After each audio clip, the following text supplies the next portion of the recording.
Buenas tardes. Hi, everybody. Good afternoon. How is everyone doing? All right, I'm gonna give like 2 seconds and then we'll just get started because the party can't wait for no one. Hi, Fadila. Hey, girl. Buenas tardes, baby girl. How are you? Oh my God, my girl is here. Okay, good. Everyone is here. Hi, Chichi. All right, you guys, between Fadila and Chichi, you guys are everybody. Hi, Ellis. My three best super fans are here, including Karen, Rachel. Let's get started. Buenas tardes. How is everybody doing? Happy Sunday. My name is Dr. Lulu, aka the Momatrician. I'm a national speaker on youth suicide. I prevent youth suicide by educating the world about the root causes. Yes, simple, right? Also an author, pediatrician, it's what I do. Today we're going to talk about, hi Anjali. Today's topic is very somber, okay? We're talking about physician suicide. And my title is kind of weird. I named it Unpacking Physician Suicide in Numbers and 3 phrases. And what are those 3 phrases? Get help, reach out, and say something. So if you've been following me at all, you know I like to speak about suicide and I like to talk about that which no one wants to talk about. Coincidentally, the month of September is, hi, excellent, nicest, all right, I like your name. The month of September is National Suicide Prevention and Awareness Month.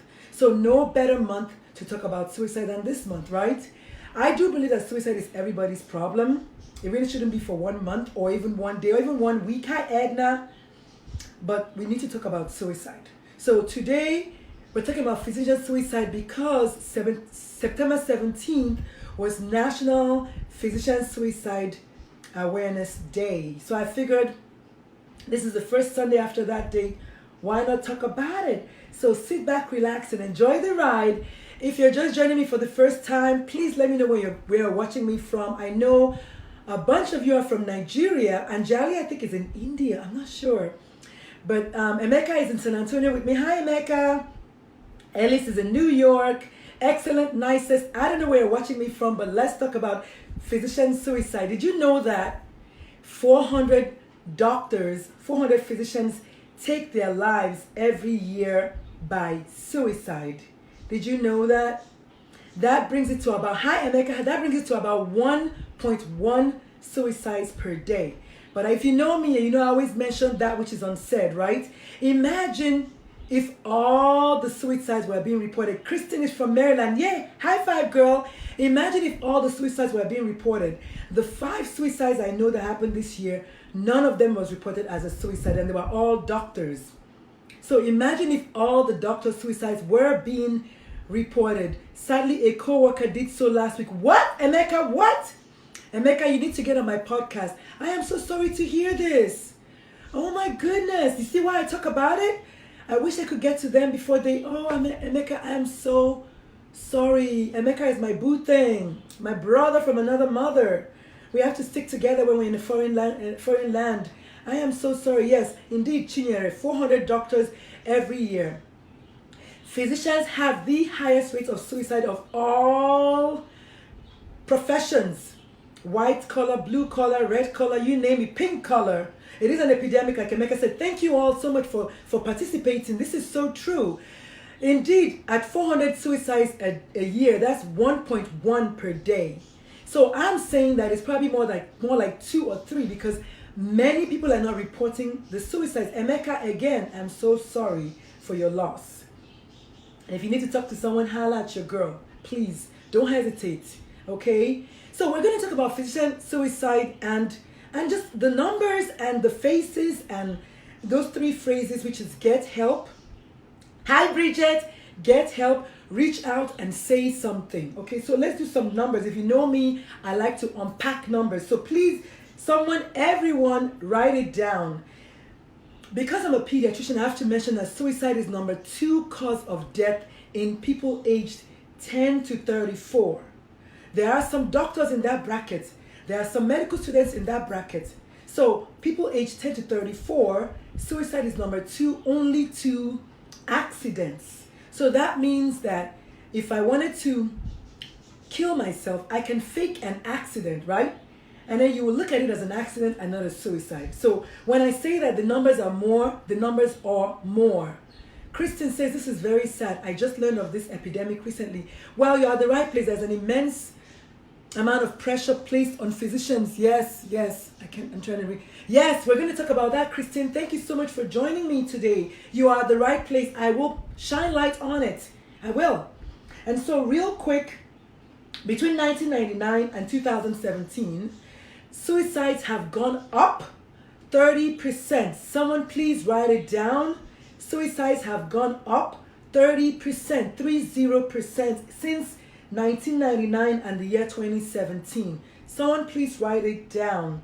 And so suicides overall have gone up. Physician suicides have gone up, period. But overall speaking, for you and I and everybody else, 30%. So 1 out of 3, 30%, right? 30%, 30%.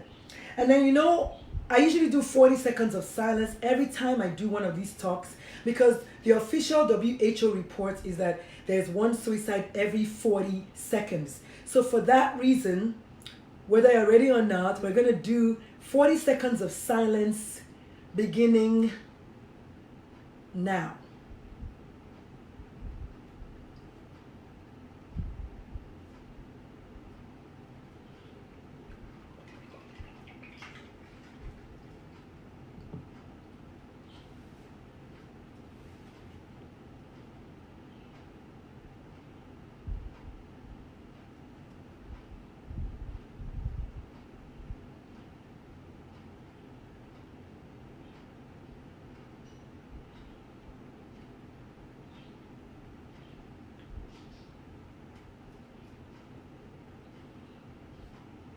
Thank you so much. It's been 40 seconds. You can open your eyes and let's keep going.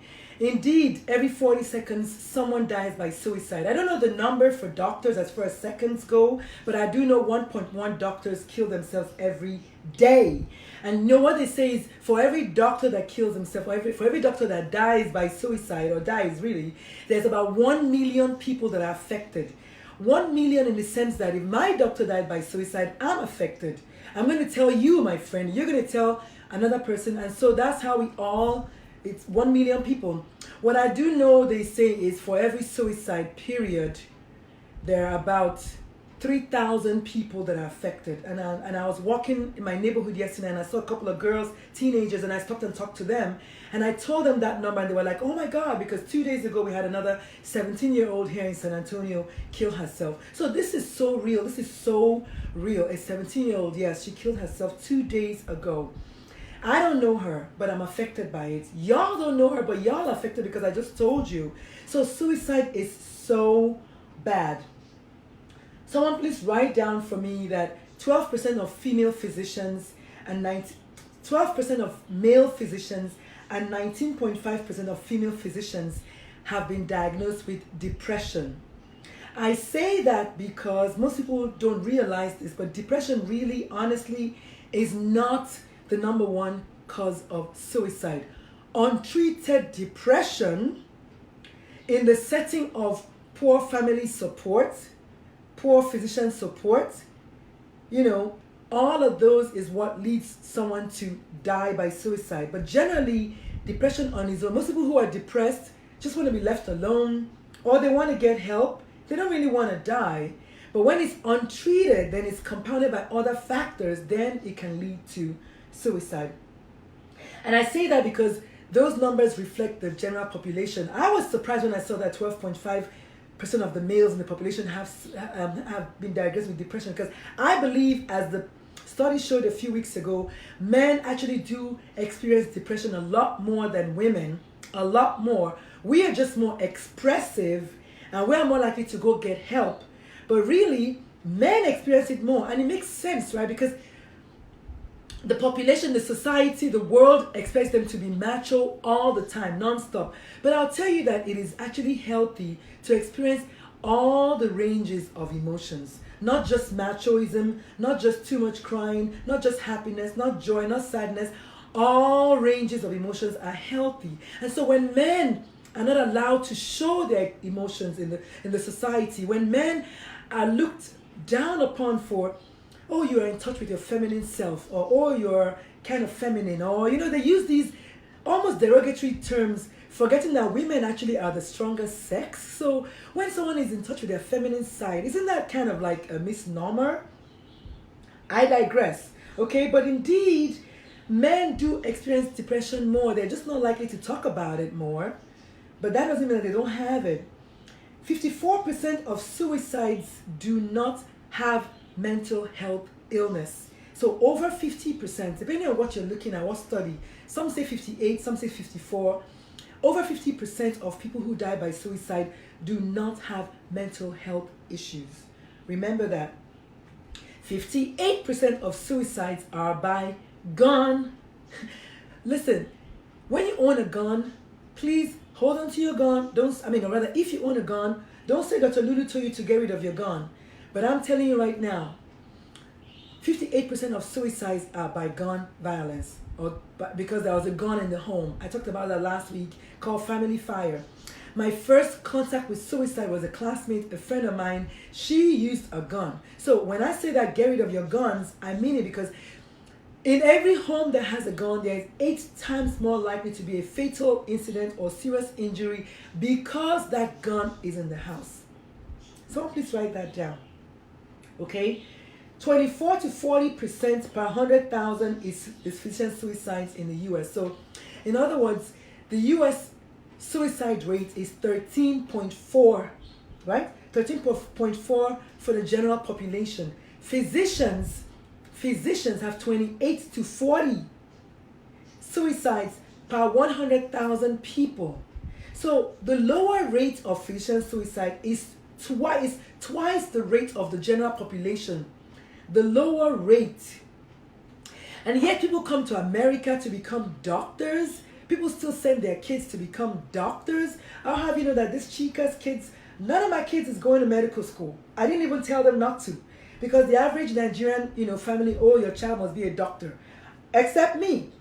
This kid here, this Chica here, my kids are not going to medical school. And if you're just joining us, we're talking about unpacking physician suicides in numbers and 3 phrases. 1, get help. 2, reach out. 3, say something. Okay? And so my kids are not going to medical school. They already told me that. As a matter of fact, my baby was going to be a dentist. Not anymore. Because dentists actually have one of the highest rates of suicides amongst physicians. So it's dentists, then it's anesthesiologists, in that order. I'm like, oh my God. So yes, the lower limit of physician suicide is more than twice the rate of the general population. So start thinking again. Next time you say something bad, next time you think something mean and something negative about your physician, imagine the kind of stress that they're going through and be compassionate. Be compassionate. Okay? Be compassionate. 2.5 to 4 times the general population. Female physicians generally do not attempt suicide as much as male physicians. I'm going to say this again. Female physicians do not attempt suicide as much as male physicians. But for the female physicians that attempt suicide, they are 2.5 to 4 times more likely to be successful. In other words, we don't play when we want to do it, than the general population. So female physicians have a higher rate of suicide completion if and when they do try than the general populace. Okay? That I don't take easily because I'm a female physician. But wait, I'm also a veteran. And if you don't know this yet, 22 veterans die by suicide every single day. So if you bring the number, if you can do the calculus, me, because I'm a physician and a veteran and a female at that, I have a much, much, much, much higher rate of dying by suicide because of that. Hi Shanika, hi Esther. And so, it's just so serious that we need to talk about the risks. So in the general population, what are the risk factors for suicide? We talked about this a little bit when we talked about teenagers, but generally they don't have exactly the same because teenagers are very, very highly affected by what's going on at home. The general population, not so much, okay? Generally, relationship issues and issues, just drama in the house, yes. But relationship issues, a lot. A lot of people feel devastated by failed marriage. I have had one failed marriage. I was devastated. Whereas that wasn't the ultimate reason for my suicidal ideation, it was multiple reasons, but that played a major role. You feel you failed yourself, you failed your family, you failed your kids. It's bad. So please, please, please, if you're watching me, next time you hear about somebody that has been through divorce, please be compassionate, because it is one of the risk factors for suicide. Did you know that? So please, please be compassionate. Substance abuse, that's the big one. You and I know that. I mean, just think about opioid epidemic. If you can't think of anything else, remember that the most frequently abused substance of all time is alcohol. Okay? However, opioids has been in the news. Why? Because white folk are finally getting it, right? They're dying by it. So now there's a big noise about it. Trust me. I'm going to go there, right? So all of a sudden it's like, oh my God, opioid, opioid, opioid. But when the African Americans were dying of cocaine and all that, nobody said anything. Welcome. Take a seat. Relax. Cross your legs. It's going to be a nice party. Okay? How does it feel to have the shoe on the other foot? That's the question we're asking today. So yes, hi Marie. If you're just joining me, we're talking about unpacking physician suicides in numbers and 3 phrases. 1, get help. 2, say something. 3, reach out. Okay? Other risk factors for suicide in the general population are financial issues. That is a big thing. After the dot-com bust, a lot of people killed themselves because they just feel that they failed. A lot of people killed themselves. Being a veteran is an independent risk factor. Legal problems are risk factors. Physical ill health. I have to mention this because the truth is, most people who have chronic illnesses like cancer or, I don't know, for me, I have fibromyalgia, depression, HIV. Most of those people, they are at very high risk of just experiencing severe depression on its own, and therefore they are at high risk for suicide because it's like you just feel like you can't catch a break, you're not getting any better, you're going to die anyway, kind of thing. So people who have chronic illnesses are very high risk for suicide. And the last one I have here is job issues. I mentioned job issues because that's going to be a good segue into doctors, right? If you don't know anything yet, if you're married to a doctor, if you're a doctor, you know that this is one of the hardest things to do, to be a physician. When I was active duty, I was doing so well, right? I did my Air War College. I was a sure shoe in or whatever for full bird to become a full colonel. And then they said, we have to send you to Tyndall Air Force Base, which is in Panama City, Florida, in Destin, Florida. And then I was like, I don't want to go to Destin, Florida. My son is going to college. And they're like, well, ma'am, you have to put the mission first. I'm like, no, for me, it's family first. So as a female physician, thank you so much. You like my wig? You like my wig? I love my wig. Yeah, my hair is in transit. Marie, you know this. So yeah, my hair. But if you like my wig, I'm going to wear it again next Sunday. But yeah, thank you so much. She said it's a haircut. Okay, yeah, it's my haircut. Okay. I have the receipt.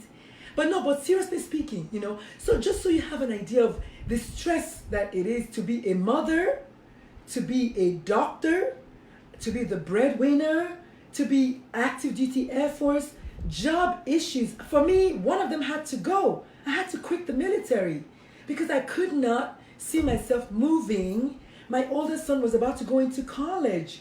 So job issues. And then, women generally, we're treated like crap at work anyway. We don't have any kind of gender equality at work, but more so female doctors. You guys don't know what time it is. Ask Marie, she will tell you. Female providers, female doctors, we catch some slack when it comes to promotions, being placed in leadership roles, things like that. Female doctors get no break. Hi, Seema. I tagged you on something earlier today, Seema. And so for specific doctor issues, work-life balance, like I mentioned, be it divorce, be it just guilt of having to leave my family, and then guilt of being a mother, I had to pick one. I had to quit the Air Force because I couldn't. Now, if I had been a man, if I was a man and I was about to be transferred to a different town, I'll be like, oh yeah, sure, guys, let's go. But as a mother, I had to think about my kids.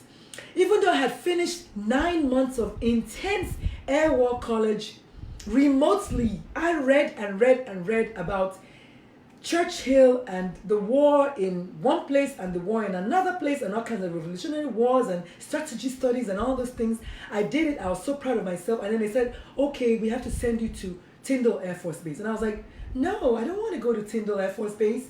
So imagine the stress of that, of having to do all of that and then having to leave the Air Force. That is a female physician for you. I had to pick my kids, my family. And so remember, next time you're saying something negative about your doctor, think again. Are they really living the life? If you're just joining me, hi Linda, hi Tiffany, hi Cherise. We are getting all the Lancaster people today. We're talking about unpacking physician suicides in numbers and 3 phrases. Get help, reach out, and say something. So you, patients, I'm empowering you now. Next time you see a doctor looking kind of weird, tired, short with you, ask them a question. Doc, are you okay? Dr. Lulu told me that you guys are under a lot of stress. Apparently you guys have the highest rate of suicides of all jobs in the world. Be compassionate to your doctor. Say, doctor, you know what? I'll come back tomorrow. It's okay. It's not even that serious or something. But don't see your doctor suffering and then not say something. Because sometimes they want somebody to say something. We're human. You know, my friend, Dr. Christine, said it is easier to say yes than to say I need help. So when your doctor is looking kind of off, say something. Be there for your doctor. You know they're going to be there for you, right? So be there for them. Be there for them, please. Okay? Then, for female doctors, okay, yeah, let me mention one thing, by the way. I have an issue with people calling me Miss. You can call me ma'am if you like, but please don't call me Miss at work. I'm not Miss, I'm doctor. I don't have any student loans, but for the doctors that went to school in America, they owe so much money. The least you can do is please address them by their proper name. Like Dr. Ume or Dr. Lulu, don't be saying Miss just because she's a female. Another stressor, right? Another stressor. Because she's a female, they say, Miss. And they don't pay us a lot. They don't pay us as much as they pay male doctors. Case in point, when I was going for my last job interview at Communicare, on my way out, my son said, Mom. I said, what? He said, don't forget to negotiate like a man. I'm like, what do you mean? He said, Mom, you have nearly 30 years of experience. If you were a man, how much would you ask for? I was like, oh, easy, 300,000. Then he said, okay, ask for it. So of course I asked for it. Did I get it? No. But at least I asked for it. I'll go down as Oliver Twist did. I'll ask for more. We need to ask for what we think we deserve, because really, you don't get what you deserve. You get what you negotiate. So negotiate already, right? And so women, we catch some crazy slack. Now, enter medical students and residents. That's even worse. They have the hardest lives. When I was a resident at Howard University, HU, we had the hardest schedule. I was on call every 3rd night. For 3 years, I was on call every 3rd night. One day, I was so tired on my way from Virginia to Howard, I stopped at a stoplight and yours truly fell asleep, okay? I fell asleep, but you know what happened? You know how you hear mosquitoes kind of just like going wow, wow, wow, wow in your ear? So I just heard wow, wow, wow, wow, wow. And then I was like, mosquito. It wasn't mosquitoes. It was cars honking at me because I slept at the wheel. Imagine what could have happened. I would have been dead. Overwork, exhaustion, competitiveness, student loans, all of those things, including disrespect from your peers, disrespect from the PA, the NP students, the nurses, everyone that thinks they know more than you. All of those things increase exponentially the stress level of medical students and residents. So when next you see a medical student or a resident, please say something to them. That's why I said get help for the doctors, reach out, you as a patient, to the doctor as the person who is stressed out, reach out for help, and of course you as a patient, say something. You as the mother, say something. You as the friend of that medical student that you know is not doing well, say something, because sometimes they don't want to stop. Doctors have easiest access to medical care, but we don't use them. It took me forever to have my uterus checked. I was having heavy periods for years. I finally had it checked. The doctor said, you need to have surgery. I was like, what? It took me a year to get the surgery, because I'm like, oh, I'm working. That's what doctors do. We want to work. So please, next time you see your doctor, just think about what I'm saying and just be compassionate. That's the whole idea, okay? And so when it comes to doctors specifically, and I'm talking to any doctor who's watching me, you know that we make life and death. Marie said her cousin was killed in the same way. Oh my God, Marie, I didn't know that. Was she a medical student? Marie says 18-wheeler killed her when she fell asleep behind the wheel and was sweating. Oh my God. I know. Every time I think, I should get therapy just for that thing, because I went through it. I was like, oh my God, I could have gotten killed. Thank God my leg was still on the brakes. Marie, I'm so sorry. We need to talk about it. Oh, I'm so sorry. But yeah, so doctors specifically, we know that we have to make life and death decisions every day, especially those that work in the ER and in the ICU. Really, any doctor anywhere, we make life and death decisions every day. Those are very, very stressful on your psyche, on your mindset. I know one time I had a baby that I did a circumcision on, and the baby was fine in the office, but then they went home and the baby started bleeding, and he ended up being a code blue. Imagine if that baby had died. Baby didn't die, but imagine if they had died. The guilt for me, okay? Fear of retribution from the licensing boards, for instance. If you want to go clean with the fact that you have depression, you're thinking about what about your job? You're thinking about what are they going to say about you? And oh my God, you're lazy, or you're not tough enough to be a doctor, and if you can't take the heat, get out of the kitchen type of thing. I always use myself. When I went clean, when I came out with my story about being depressed and suicidal, that video actually went viral. It got like 10,000 views. I didn't even know. And I think it's because I did an ugly cry. But that particular video, I had a guy that watched that video. You know what he said to me? He's a doctor, male white doctor here in Texas. He said, be careful what you're doing. Be careful talking about your depression, because the Texas states might hear about it, and then you might kind of get in trouble. And I told him, I said, you know what? So be it. This is my truth. I'm going to own it. And you need to own your truth. I said, I've been depressed and I've been suicidal, and I know why I was.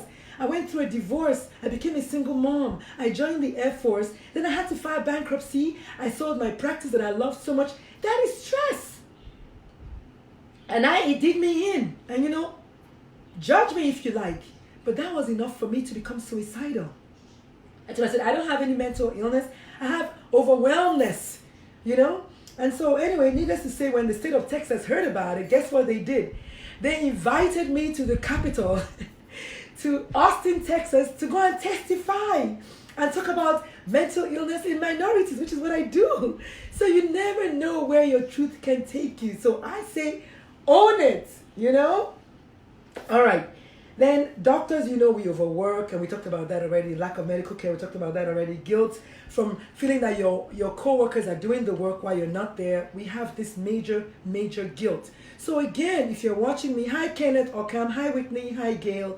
If you're just joining us, we're talking about physician suicides, unpacking the numbers, and then 3 phrases. Number 1 is get help. Number 2 is reach out. Number 3, say something, okay? And so what do you do? Besides all of those 3 things that I just said, say something. Seema says, I'm glad you're bringing awareness to this issue. It's so easy for us to take people around us for granted. Self-care is not selfish, but it's necessary. Yes, it's not selfish care. It is self-care. Thank you so much, Seema. Thank you all so much for being so active today. I appreciate the interaction. Indeed, You know, it is such a necessity. And you know, the more you toss the self-care thing out there, the more it goes in one ear and comes out the other. Case in point, I have a brand new practice, right? I love it to pieces. And then I had this mom, you know, she probably meant well. She was going to be a new patient. And right off the bat, she was telling me, well, I can only bring my son on Mondays, so I want to pay so amount of money so I can schedule every Monday for the next 1 month. I was like, no. I'm not about to get burnout in my brand new practice. I don't work on Mondays. And then she says to me, but that's the only day I'm off. I said, well, I don't work on Mondays. I mean, you don't roll up to Home Depot and they're closed at 7 o'clock on a Sunday evening and you're like, open the door, this is the time that I'm off. No, you go when the doctor is open. I mean, we need to learn how to say no and honor our no. And I was actually guilty. I called my friend who's a coach. She was like, girl, if you see that lady, I'm going to be pissed at you. And I had to write her a nice note. I said, no, ma'am, I appreciate you trying to, you know, patronize me, but no, can't do. I cannot work on Monday. And so what I'm saying is, rather than being exhausted and feeling that fear of missing out and I must do this, I must do that, sometimes it's okay to say no. No is a complete sentence. When you say no, you don't have to support your no. Just say no and be done with it. Hi, Feiwa. Hi, Uzma. So we're talking about physician suicides in numbers because September 17th, this past week, was National Suicide Awareness Day. So I want to highlight physician suicide. As a physician, as a female physician, as a veteran female physician, I've mentioned how I am at high risk. I've been divorced once. So yes, high risk. Financial problems that caused me to file bankruptcy. High risk. A lot of reasons why I am high risk for suicide. Did you know that? No, most people don't know that. They take it for granted. So I'm saying to you all, please, next time you see your doctor, be compassionate. Look into their eyes and say, thank you, doctor. Because truthfully, most doctors do not want you to not feel better. That's what we're getting paid for, to help you feel better. And on top of that, please listen to your doctor. Don't say the doctor said I have diabetes. No, you have diabetes. I digress. So, what do we do? So say something to your doctor, right? Please say something to your doctor, something nice. Tell them Dr. Lulu sent you. Call your friends who are doctors. Call your friends whose kids are doctors. You know, I don't know. If you're a doctor, call your friend who's also a doctor. Call yourself. Be there for each other, because my very first contact with suicide, that girl, she was a surgical resident. I had been thinking about her for a long time, and finally one day I said, okay, let me call. And when I called, I found out that she had killed herself 2 weeks before that. So please, when you think about somebody, pick up the phone and call. And don't text, call. Leave a voice message. Record a voice message. Let them hear your voice. That might make a difference. You don't know, okay? Then take your friend. Yes, if you have a doctor friend who, because I'm talking about doctors. If you have a doctor friend who is, or a doctor wife or husband who is struggling with depression and suicidal behavior, whatever, or just burned out, take them by the hand to their doctor. Don't tell them, I think you need to see the doctor, and then you move on. No. Say, you know what? I'm closing my business for tomorrow. I'm canceling my schedule for tomorrow, and I'm all yours. I'm going to, let's go together to the doctor. Because sometimes you tell them, you know, doctors, they are proud. You tell them, they're going to be like, no, I'm going to be okay. And then tomorrow they've killed themselves. So tell them, no, it's okay. I'm coming to take you tomorrow morning, and we're going. We're going to the doctor together. You know, even Jesus, and I like to say this a lot, even Jesus, the Son of God, he fell 3 times. The human Jesus fell 3 times. I love that story because it shows us that it is okay to fall. It is okay to fall. After the 3rd time Jesus fell under the weight of the cross, his crucifiers said, oh boy, this man one kick bucket for you. No, we must get to Calvary. Simon! They called Simon of Cyrene to help Jesus Christ carry his cross. Okay, you understand what I'm going here? So long I'm going with this. I know y'all don't know that I used to teach Bible study when I was younger, and I read my Bible. We are the dangerous ones because we know, yeah? We've been there, done that. We know all about it. So it's okay to allow your friend to help you carry your load. It's okay to reach out. It's okay to say something. Even Jesus Christ let somebody help him carry his load. You all know already, like I said before, he didn't even want to do that. He didn't want to do that trip. He was like, Father, Lord, please, man, hook a brother up, man. If you can you just work with me here? But Father was like, no, son, you're going, you know? And then he went because he's an obedient son. But the point I'm trying to make is Jesus Christ himself fell underneath the weight of his cross 3 times. So it is okay for us to fall and falter and waver and not be so strong and lean on someone. Just lean on someone. And so next time you're feeling down and out, call me.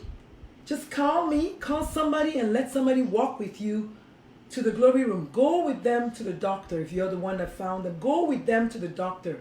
It's not enough to just say, okay, I think you need to see the doctor. Okay, bye. Call me when you get back. They might never go, especially if they are doctors. So go with them to the doctor. And then, of course, last but not least, please, please, please, doctors that are watching me, we're talking about physician suicide, unpacking the numbers, and just playing around with 3 phrases. One of them is get help, one of them is reach out, and one of them is say something. If you're watching me and you're a doctor, advocate for each other. If I was a chicken, after that white male trying to tell me that, madam, this is when you talk say you get depression, so when you talk say you been state suicidal, so oh boy, make you not talk like this, so because Texas board go come waiting, yawa go day base. I was like, bros, cause think again, it is my truth. And if you're not Nigerian, too bad, you can break that down, but that is pure broken English.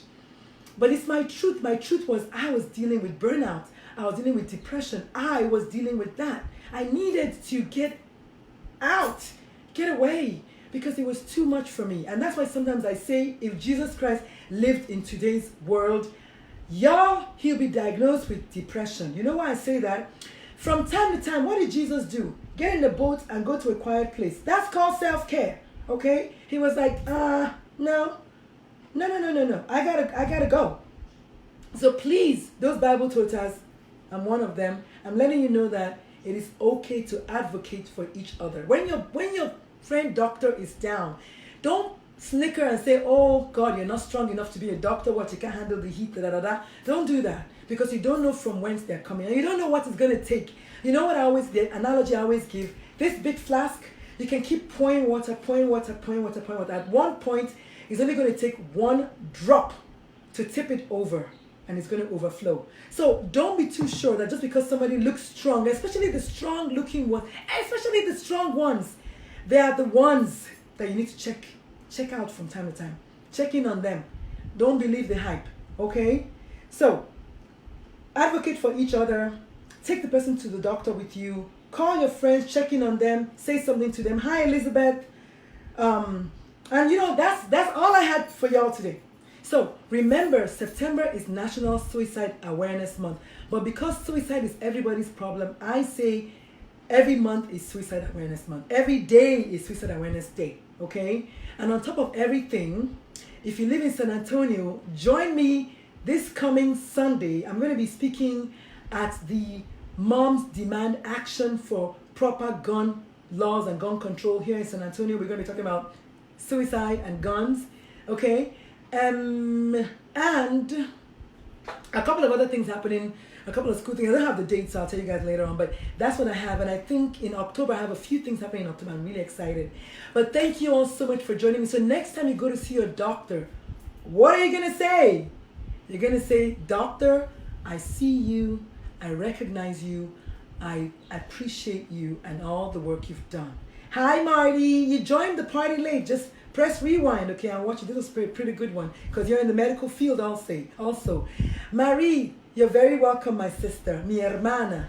All right, folks, it's always a pleasure joining you all every Sunday. Hope you like my her. Hope you like my her.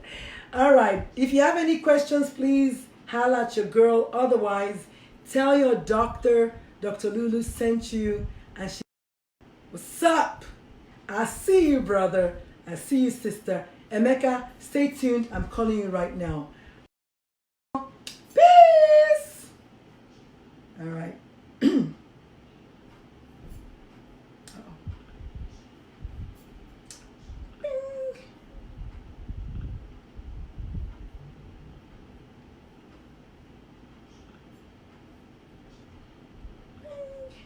Chinyere. Oh, thank you so much, Chichi. And if you're just joining us, that Todd Allen. You guys, my show starts at 2 o'clock every Sunday. Follow me on social media so you don't miss it. You can't be rolling up in here at 2:40, Todd. It's 2 o'clock every Sunday, Central Standard Time. I'm sorry, but it's over for today. I'll see you all next Sunday. Bye. I love you all so much. Bye.